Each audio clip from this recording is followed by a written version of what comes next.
Okay, so we are not at the next group of phonograms with my kindergartners, but I'm going to introduce how I will introduce them when we're there. I'm taking my time. We have 9 at this moment, 9 letter sounds, the ones that I've already introduced, that they're working through. They've gotten, I think, probably about 6 down consistently, probably 3 very consistently every time they get it, and 6 they're getting towards, and the 9 we're just not there yet, and that's okay. The beauty of homeschool is that we can take our time. So when they get them, they'll get them, and then we'll move on to the next 3 letter sounds, which I'm going to share right now. The next letter sound that I would introduce is eh, eh, eh, eh, e, and I always say that eh, E is our smiley letter because you can't say it without smiling. And the bottom part of it has what looks like a smile. So E would be introduced to them that way. And then g, g, g, g, g, g, g, likes to drink his water. So he makes the sound g, g, g, g, g. So that's the second sound, g.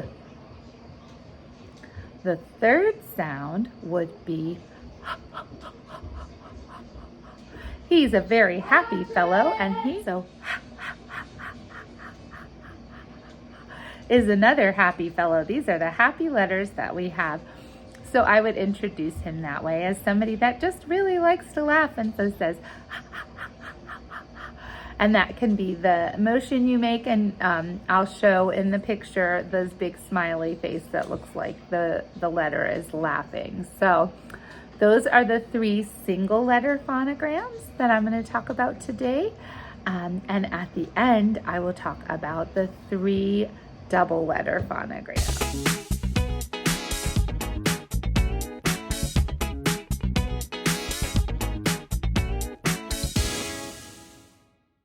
So we're using their cars to go into the different garages I made. Now this is kind of a rough drawing, a rough making it, and it's easy to do. However, if you are interested in me at making a PDF version of this and adding it to the description below, please drop a comment so I can know if you'd like that.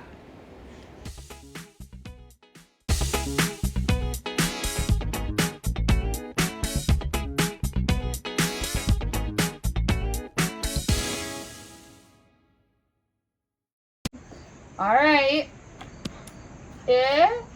I, U, E.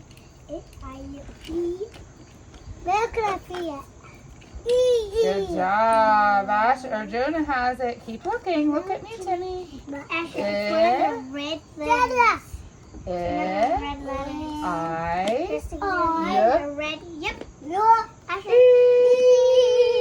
So here is an example of that mentor student. Abby is helping Asher to find the vowels by saying, look for the red letter, because she knows that all of the letters that are red are also vowels. So it's been very good to have that as kind of a learning experience for both children, for the child that's helping and the child that's being helped.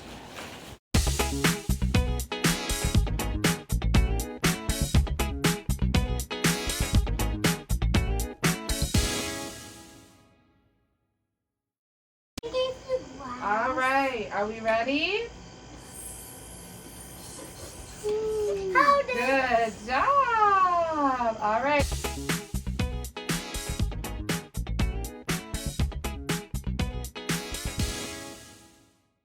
So here we're moving from identifying to producing the sounds. What they're being told to do here is to park their car in a garage and tell me the sound that that garage makes.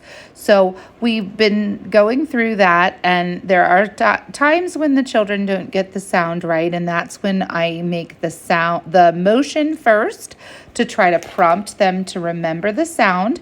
And then as they see that, if they still can't get that sound, then I tell them the sound and have them practice it again 3 times.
Timmy started getting tired of the game about here, and he's only 3, so he is allowed to kind of leave and come back if he'd like, but he asked if he could also get the book that we were going to read. So I was explaining to him where the book was. We have those 26 letter sound books, and we really love them, and they're very good to kind of go over the words. They enjoy the books. They're very simple, but he comes out with a couple of things that aren't the correct thing.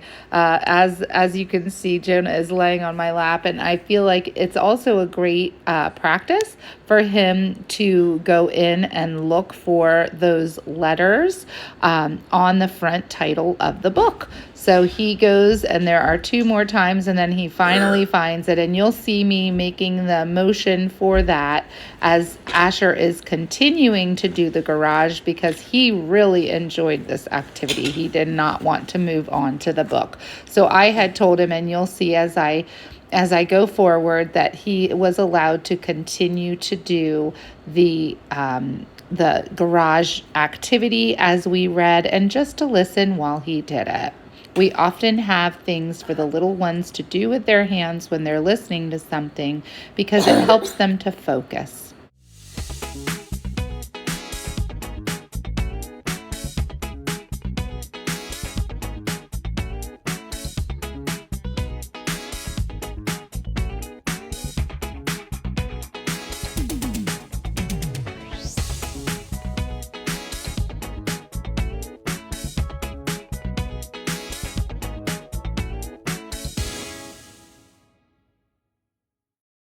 Found a rabbit and radishes. He put them into his box. Where's the radishes, I bet?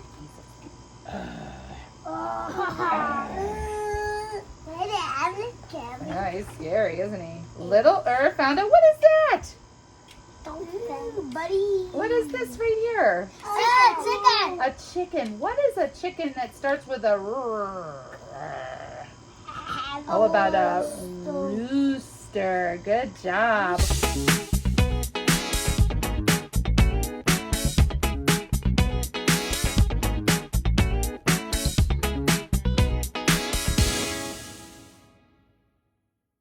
It starts with a what do you think it could be? Starts with a what do you think it could be? Not a mouse. Mouse starts with a so it has to start with a what do you think it could be? What starts with an that looks like that? Are you ready for me to tell you the sounds? Listen to the sounds. At.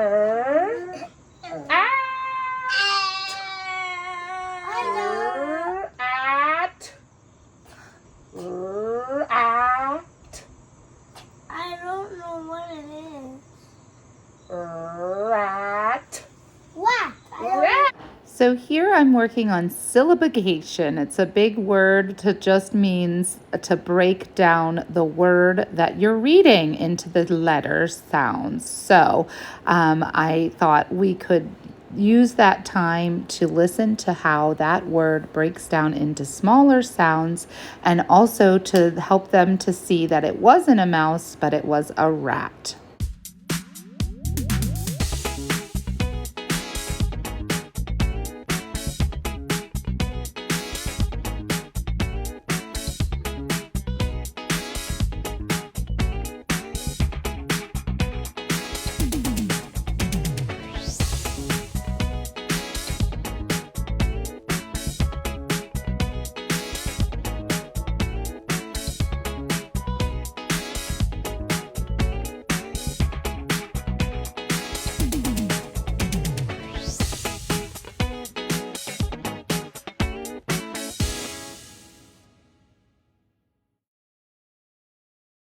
You can see the older kids coming in and out, and they're helping me get tissues and whatever else is needed for the kids that I have.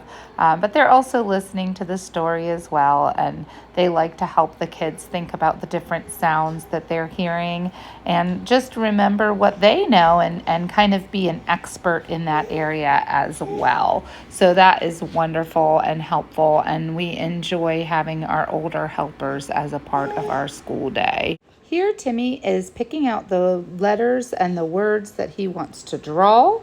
They all enjoy drawing their favorite sounds from the book. And then we are about to do Ring Around the Rosie, one of Asher's favorite songs. Around the road, we're going this way, this way, this way. Full of posies, ashes, ashes, we all fall down.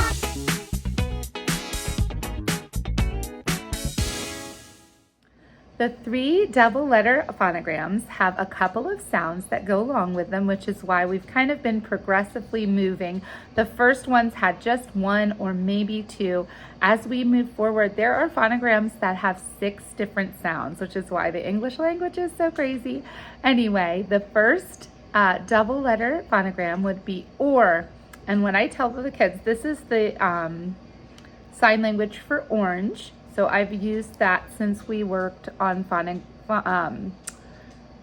sign language with one of my kiddos. That this is the sign language for orange. So then I say sometimes orange or gets so excited that it goes so fast and crashes or so that's that sound. So or. That's the sound that we had worked on the last time with the ER, IR, and UR. Is also made by OR in some words. So we've introduced it that way. And then the next one is a pirate. And I would even maybe put a pirate eye patch on, and you could say R. R, when at and get together, they say R like a pirate. So and oftentimes I will say R, me mateys, just a way to kind of help them solidify that phonogram. Those 2 letters together say R. The third one we're going to do has 2 sounds as well. So what we would say is they start out very happy but not laughing, and they say woo, woo, woo, woo. But as they listen to a silly story, they say because sometimes WH says wh, wh, wh, and sometimes it says so I would introduce it that way. I would also keep the sound, so I wouldn't say WH, but wh together. Micah is listening to me. He was the most recent recipient to all of these lessons, so he's remembering some of them and expressing himself. So those are the ways that I would introduce those letters. As you saw in the video that I just shared, I played a Park the Car in the Garage, which is a great game.